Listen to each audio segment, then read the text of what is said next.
Oh yeah, the neon light with it looks good. It does look kind of sweet. Yeah, with that neon background. Woo! That looks done. That looks really good. Great lighting for you. Thank Shows you, off your Marcus. facial features. So handsome. Oh my. Awesome. Trying my best. So my friend, what is your name and what is your background or experience with comedy? My name is Brian Cook. I am from Austin, Texas. I grew up in Houston. The very short version of comedy is I come from a writing background and academic. There wasn't any theater or anything like that. I was in the Army out of high school and then went to college, and along the way, I was in the music business for a while, and I was always the funny guy in the platoon, the funny guy at band practice, that kind of thing. So I was inactive during the pandemic because nothing happened. Everything opens back up. I realized, hey, you can be anything you want to be. Why not be this? And make a commitment to it. Because this isn't, I'd been on stage before, but this is really making the commitment to build an act and get there. So what sparked that interest in you in comedy? The writing aspect of it. If you've ever heard in baseball, there's really the three things you do in baseball. You hit the ball, you throw the ball, you catch the ball, right? I would compare that to comedy. I'm no expert, guys. Get a second opinion. But as a newcomer, you write the joke, you rehearse the joke, and then you perform the joke, right? And it's that creation process, spark the interest in the other, and really in the mental aspect, I think I can do this. Yeah. At a professional level. So what is funny to you, in your opinion? Stuff that's grounded in reality, the same as my taste in music. That, for example, I know everyone loves Game of Thrones and it's a popular show. I don't dig it, I'm more of a Sopranos wire kind of person in that regard. And it bleeds into everything, but as far as specific influences, there's really two major ones. Bill Hicks, Jerry Seinfeld, and I guess a newer one would be Tim Dillon, and coming from that, the lighter side of the dark side. How about that? Let's see. How do you write your jokes? I literally, my professors at Sam Houston would be so upset about this because professionally you're supposed to type everything out, but I still get the notepad and I carry one with me everywhere I go because I compare it to fishing. I can fry the fish and cook the fish any way I want after I catch it, so I make sure I write it down so I don't forget the idea, and then it is pretty formal, like AP style book, strunk and white, like I'm literally typing it up. Okay. Let's see. Would you say comedy is easy or hard? It is incredibly difficult.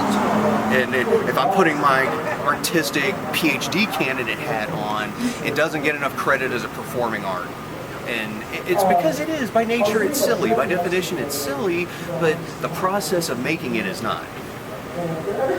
Is there anything off limits, or what are the rules of comedy, actually, rather? What are the rules of comedy? I am navigating that myself. As of this interview here, I am 10 weeks in, got started this summer.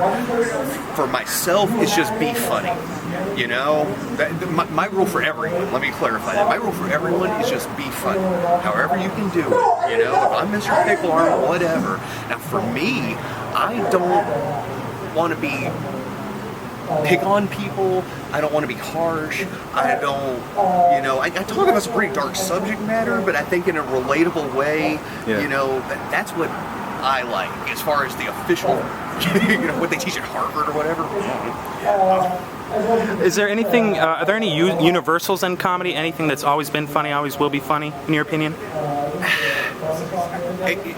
Since, physical comedy goes back to vaudeville and silent movies and is over a century old, I think that, Chris Farley, John Belushi, I'm trying to think of who, like a Jack Black would be a more modern one. There's probably even people after that, that there's always, that is going to react with people no matter what's going on in society or the world. That's an example of it. I think a lot of, kind of family entertainment, the I Love Lucy, Andy Griffith, that stuff's timeless, there are some universal ones. As opposed, I also think that there are stuff that comes in and out of style, Why do you think we laugh? I had a drill sergeant tell me something very wise in basic training. Okay, it was one of those things that we're out at the range and it was raining or something, and so we were just sitting there talking, and he said that there's a lot of tragedy and misfortune and unpleasantness in life. Life is pretty hard, and when you see this stuff, you got two choices. You can either cry about it or you can laugh about it, and I choose to laugh, and I think that gets you through a lot of stuff.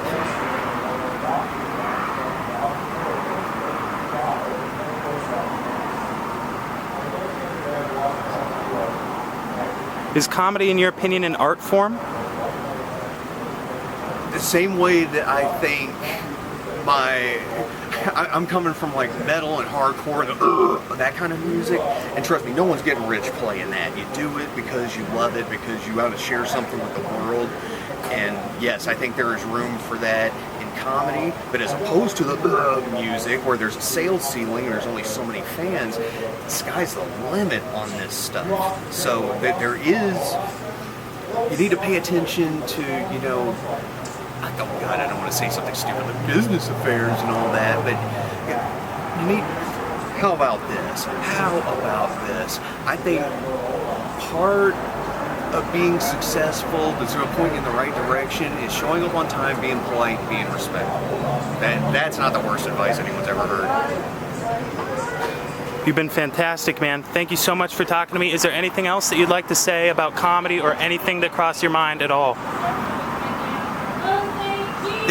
From my perspective, at 3 months in, you know, the most important thing is getting out there and doing the shows. If you bomb in front of 5 people, you are still on stage. This is like the gym, you know? You're fantastic. Thank you so much, my friend. Thank you. Thank you for your time. Oh, there we go. Appreciate you, brother. Thank you. Thank you. Oh.